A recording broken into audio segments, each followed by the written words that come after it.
spiritual narcissism seems to run rampant absolutely everywhere, and unfortunately, no person is immune, which is why it is so important for us to develop self-awareness as well as humility.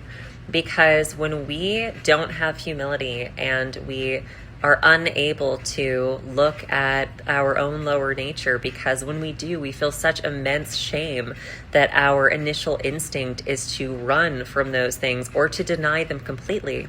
We aren't actually transmuting them. We're not actually healing anything. What we're doing is sweeping those traits under the rug, and we are formulating a very elaborate mask that we can wear, and we can walk around in it so that no one sees how messy we are underneath. And that can last for a little bit, but it's not going to aid us in authentic spiritual development at all. All it does is protect the lower ego from having to have any kind of accountability or integration, by instead leaning into escapist concepts that fluff up the ego so that you feel like you have already arrived. You don't actually have to do any of the work.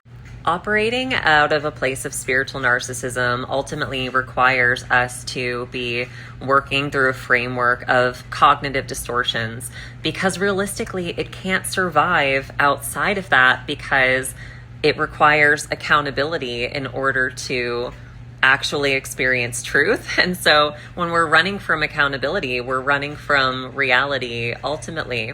And one of those cognitive distortions is black and white thinking. So in an effort to protect ourselves from having to face our lower nature, if we are operating from a place of spiritual narcissism, we might view ourselves as superior or as chosen, and view everybody else as inferior or below us in some way. And we might elevate ourselves above other people and think that even if they put in the work, even if they genuinely attempt to heal, they're just not chosen, so they would never reach our level.